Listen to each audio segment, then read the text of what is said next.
পটককৈ আপোনাক এটা বস্তু দেখুৱাম দেই। মই যে পিন্ধো কাপোৰবিলাক প্ৰায় মই নিজে তৈয়াৰ কৰা।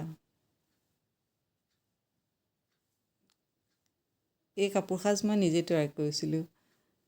চাদৰ হিচাপে যিখন লৈছোঁ সেইখন আছিলে মোৰ এখন চুৰ্ণি।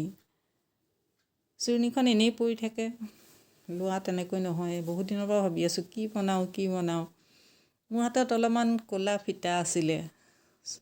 চুৰ্ণিখন ইফালৰ পৰা সিফালে কাটি ক'লা ফিটাবিলাক লগাই এখন চাদৰ কৰি পেলালোঁ আৰু দহিকেইটা বাতি দিলোঁ। এখন জোখৰ ধুনীয়া চাদৰ হৈ পৰিল। তাৰপিছত মেখেলাখনো তেনেকৈ ক'লা কাপোৰ এটা কিনি আনি টুকুৰা অলপ কাপোৰ আছিলে, সেইখিনি ডিজাইন কৰি পাৰি হিচাপে লগাই দিলোঁ।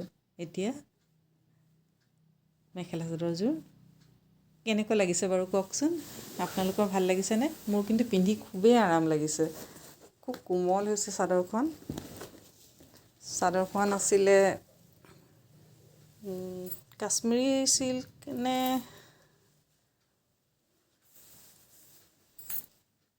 তেনেকুৱা কিবা ধৰণৰ চিল্কৰে চাদৰ চুৰ্ণি আছিলে। সেইকাৰণে চাদৰখন খুব পাতল হৈছে আৰু মেখেলাখনো যিটো টুকুৰা কাপোৰ আছিলে সেইবিলাক অলপ গুণাৰ আছিলে কাৰণে জিলিকি উঠিছে।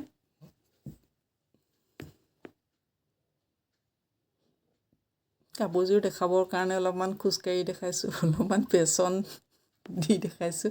পাৰিছোঁনে বাৰু? কেনেকুৱা লাগিছে? আৰু ডিঙিৰ যে মণিডাল, এনেকুৱা মই মণিও বনাই লওঁ প্ৰতিযোৰ কাপোৰৰ লগত মিলাই। কাণফুলি, ডিঙিৰ মণি, মেখেলা চাদৰ এইবিলাক তৈয়াৰ কৰি লওঁ। কাপোৰ চিলাই খুবেই ভাল পাওঁ, কিন্তু মই ব্যৱসায় ভিত্তিত আজিলৈকে কাপোৰ চিলোৱা নাই। নিজৰ বাবেই চিলাওঁ।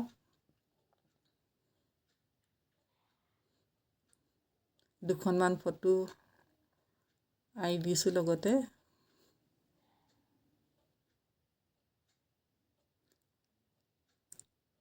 কাপোৰযোৰ কেনেকুৱা লাগিলে ক'ব দেই। ভাল লাগে দিয়কচোন বনাই লৈ আনক দেখুৱাবলৈ। আৰু কোনোবাই যদি ভাল লাগিছে বুলি কয় আৰু ভাল লাগে, নহয়নে বাৰু? ফটোবোৰ চাই নিজৰে হাঁহি উঠিছে।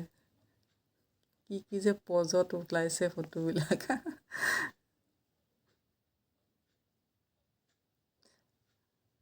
আপোনালোকে কোনে নিজে কাপোৰ তৈয়াৰ কৰি পিন্ধে জনাবচোন। তাঁত ব'ব জানো যদিও তাঁত বোৱাৰ ইয়াত সুবিধা নাই বাবে মেচিনতেই কাপোৰবিলাক এনেদৰে চিলাই লৈ পিন্ধিব পৰাকৈ এযোৰ কাপোৰ কৰি লওঁ আৰু মই তেনেকৈ পিন্ধিয়ে ভাল পাওঁ।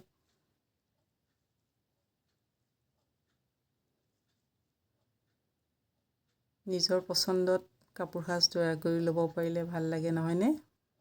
ধন্যবাদ। আজিলৈ ইমানেই।